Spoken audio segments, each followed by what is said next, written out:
রাম নারায়ণ রাম। ব্যক্তি মালিকানার অধিকার না থাকাই উচিত। আসুন আপনাদেরকে আজ এই সম্পর্কে অবগত করি।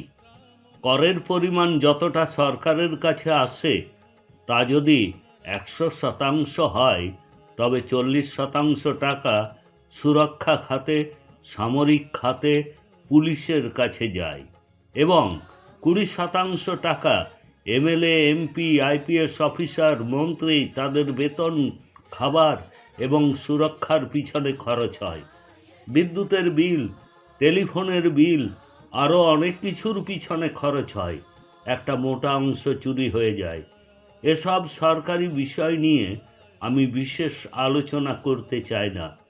এসবের পর 25% টাকা সাধারণ মানুষ পায়, সেটাও ঠিক মতো পায় না, তাতেও চুরি হয়। সুতরাং ভারতের সাধারণ মানুষ 100%-এর পরিবর্তে মাত্র 20% টাকা পায়।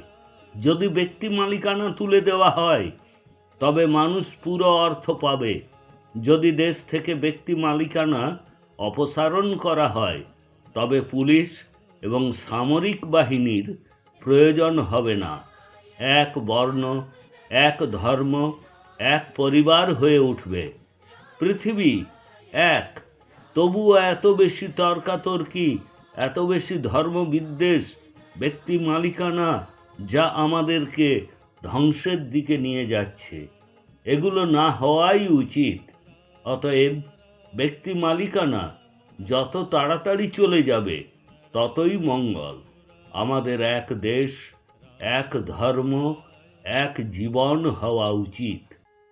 যে ব্যক্তি কমপক্ষে প্রতিদিন ঘুমোতে যাওয়ার আগে 2 ঘন্টা ধ্যান করবেন তার কোনো রোগ হতে পারে না। মানুষের অসুস্থতা ধ্যান করে নিরাময় হয়ে যায়। ক্যান্সারও নিরাময় হবে, কোনো রোগ হবে না। এর উদাহরণ কলকাতায় আছে। আমার গুরু শ্রী শ্রী বালক ব্রহ্মচারী মহারাজ বলেছিলেন যে একটি বালকের ব্লাড ক্যান্সার হয়েছিল। তাকে নন্দু দত্ত বলে ডাকা হতো। গুরুদেব তাকে রামনারায়ণ রাম কীর্তন করিয়েছিলেন, ধ্যান করিয়েছিলেন। তারপরে তার রক্ত পরিবর্তন করতে হয়নি। আজ তিনি বিবাহিত এবং একটি সন্তানও রয়েছে, তার মেডিকেল রিপোর্টও রয়েছে। সুতরাং ধ্যান করলে শরীরের দুর্বলতা অপসারণ হয়, রোগ সারানো যায়, দুর্বলতা সারানো হয়, শরীরের ভিতরে সমস্ত খারাপ চিন্তা ভাবনাকে দূর করা যায়। সুতরাং প্রত্যেকেরই ধ্যান করা উচিত। ব্যক্তির মালিকানা অপসারণ করে ধ্যান করা উচিত। ছোটতে স্কুলে অধ্যয়ন করেছিলাম যে বাবর নামে এক রাজা ছিলেন। তার পুত্র হুমায়ুনের খুব অসুস্থতা ছিল। তখন একজন সন্ন্যাসী বাবরকে বলেছিলেন যে আপনার যা শক্তি আছে তা ছেলেকে দিয়ে দিন। এটি চিন্তা করতে করতে বলুন এবং হৃদয় থেকে বলুন যে হুমায়ুনের যা রোগ আছে তা আপনি গ্রহণ করছেন। এই ঘটনা ঘটেছিল। তিনি হুমায়ুনের চারপাশে ঘুরে বলেছিলেন যে তোমার সমস্ত সমস্যা এবং রোগ আমি নিয়ে নিচ্ছি। তারপর বাবর অসুস্থ হয়ে পড়েছিলেন আর হুমায়ুন সুস্থ হয়ে গিয়েছিলেন, রাজাও হয়েছিল। এই ইতিহাস সবাই জানে। এই ঘটনা ঘটতে পারে। এটি পৃথিবীর অভ্যন্তরে একটি নিয়ম রয়েছে, মানুষের অভ্যন্তরেও রয়েছে। প্রতিটি মানুষের জন্য ভালো করতে পারে, সাহায্য করতে পারে, ভালোবাসতে পারে, তাহলেই সমস্ত লড়াই শেষ হয়ে যাবে।